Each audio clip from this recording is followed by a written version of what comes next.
দর্শক, সাবেক প্রধানমন্ত্রী শেখ হাসিনার বিরুদ্ধে যে রায় ঘোষণা, সেই রায় ঘোষণার কিন্তু কার্যক্রম যেটি সেই কার্যক্রম কিন্তু শুরু হয়েছে। এবং আপনারা জানেন যে বাংলাদেশ টেলিভিশনের পাশাপাশি বাংলাদেশ প্রতিদিনের অফিসিয়াল ফেসবুক পেজ এবং ইউটিউবে কিন্তু সরাসরি রায়ের যে ঘোষণার কার্যক্রম সেটি কিন্তু সরাসরি সম্প্রচার করা হচ্ছে।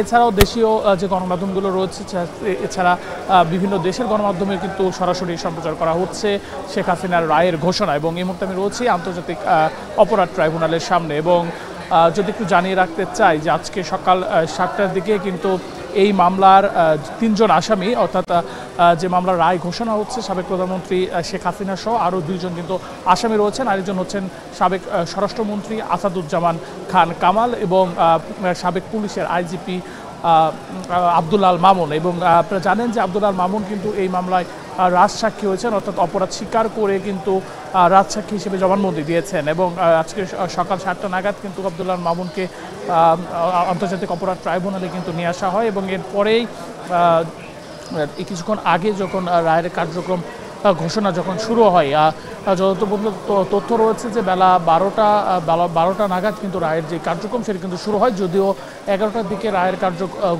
রায় ঘোষণা হওয়ার কথা ছিল, তবে সেটি কিন্তু ঘোষণা শুরু হয় বেলা 12টার দিকে। এবং তারপর থেকেই আমরা দেখেছি যে ভেতরের যে রায়ের কার্যক্রমটি, ভেতরে যে রায় চলছে, রায় ঘোষণা চলছে, সেটি কিন্তু সরাসরি এখন এই মুহূর্তে কিন্তু সম্প্রচার হচ্ছে আমাদের বাংলাদেশ প্রতিদিনের অফিসিয়াল ফেসবুক পেজ এবং ইউটিউবে। এবং সে সাথে রাষ্ট্রীয় যে চ্যানেল রয়েছে সেই চ্যানেল সহ কিন্তু বিভিন্ন দেশীয় এবং বিদেশি গণমাধ্যমে কিন্তু সরাসরি সম্প্রচারিত হচ্ছে। এবং আরেকটি যেই বিষয় সেটি হচ্ছে যে রায়কে ঘিরে যেই রাজধানী জুড়ে কিন্তু নিরাপত্তার বেষ্টনী কিন্তু আমরা দেখেছি। বিশেষ করে গতকাল থেকেই কিন্তু হাইকোর্ট যে হাইকোর্ট প্রাঙ্গণ এলাকায় কিন্তু রায় ঘোষণাকে কেন্দ্র করে আমরা যে সেই নিরাপত্তা দেখেছি যে সেনাবাহিনী, পাশাপাশি বিজিবি, এপিবিএন থেকে শুরু করে সকলে কিন্তু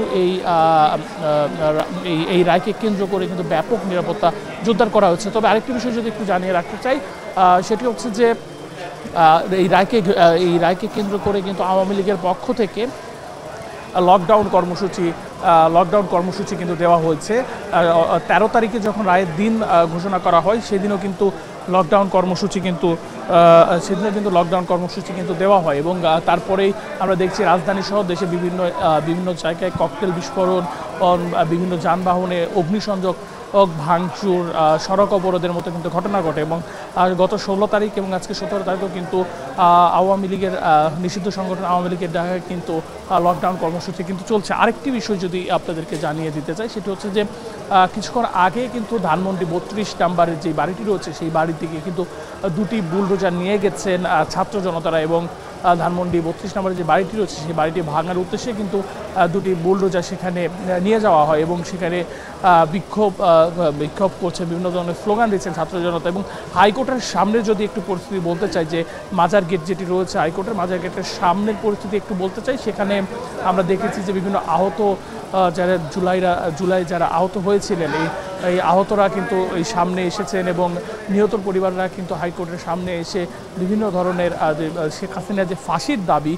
সেই ফাঁসির দাবি জানিয়ে কিন্তু সেখানে বিক্ষোভ করছেন। তবে পুরো হাইকোর্ট এলাকা জুড়ে কিন্তু যেই কঠোর নিরাপত্তা কিন্তু রয়েছে। আরেকটি তথ্য দিয়ে শেষ করতে চাই, সেটি হচ্ছে যে রায় ঘোষণা কিন্তু এই মুহূর্তে কিন্তু আন্তর্জাতিক অপরাধ ট্রাইব্যুনাল 1-এ সাবেক প্রধানমন্ত্রী শেখ হাসিনার কিন্তু মামলার রায় ঘোষণা চলছে। এবং সরাসরি সেটি আপনারা দেখতে পাচ্ছেন এই মুহূর্তে আমাদের বাংলাদেশ প্রতিদিনের ফেসবুক পেজ এবং ইউটিউবে।